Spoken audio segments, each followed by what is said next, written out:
I was meeting with some of these people who were being heavily targeted. I can't say any names, but I was doing it routinely in San Diego. I started to do it more in LA. But when I came up against the biggest, most powerful investigative targets, I was met with resistance. And it was like there was a wall around these people and I couldn't get to them. And after that, immediately I was identified as the problem for trying to talk to these people and warn them about targeting. But isn't it more than just they're so addicted to this flow of information? Weren't there ideological or partisan divisions within the FBI? And some people just didn't want this information to come out? 100%. That's one of the things that I blew the whistle on. I was doing original reporting from sources. My intelligence is in a different category. It was unclassified reporting, albeit sensitive. It wasn't grand jury derived information. I first reported on matters related to Hunter Biden. And when I did that, my chain of command was eager and all ears, gave me whatever support I wanted. I was getting exceptional performance awards signed by the director. And then when I started doing reporting related to Giuliani, sometimes my reporter heard the left and sometimes it heard the right. It wasn't me to decide. I was simply a collector.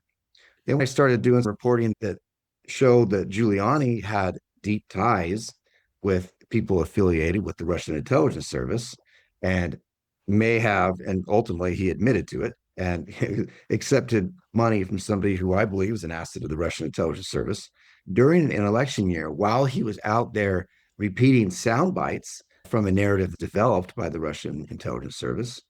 I was basically shut down. It was Paul Delacourt.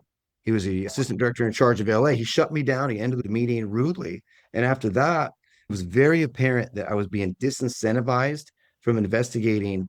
Why did he say he was shutting you down?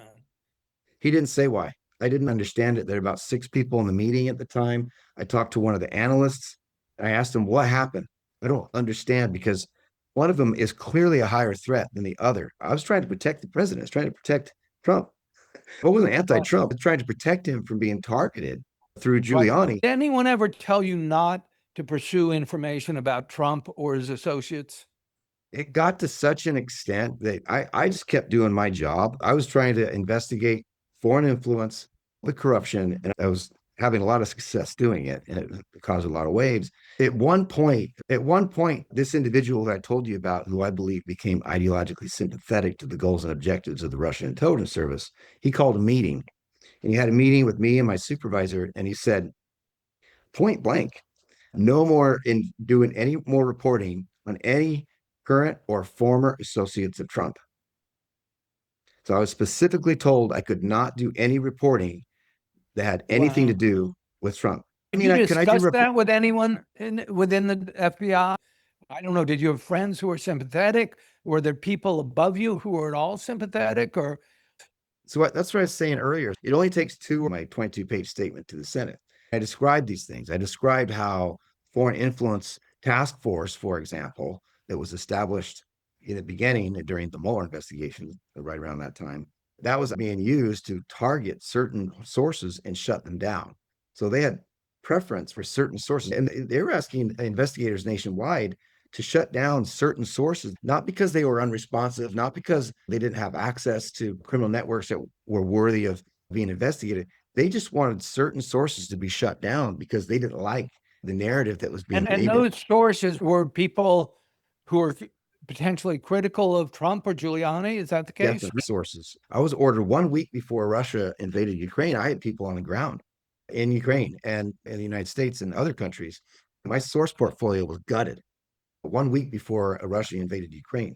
And I didn't understand why in the world, at a time when we want to get as much intelligence as possible so that we can make the most informed decisions at a potential wartime, why would they want to be blind? Why would anybody want to shut down sources? What is that? Why do you think that is? They didn't want to see it. They had already made their decision.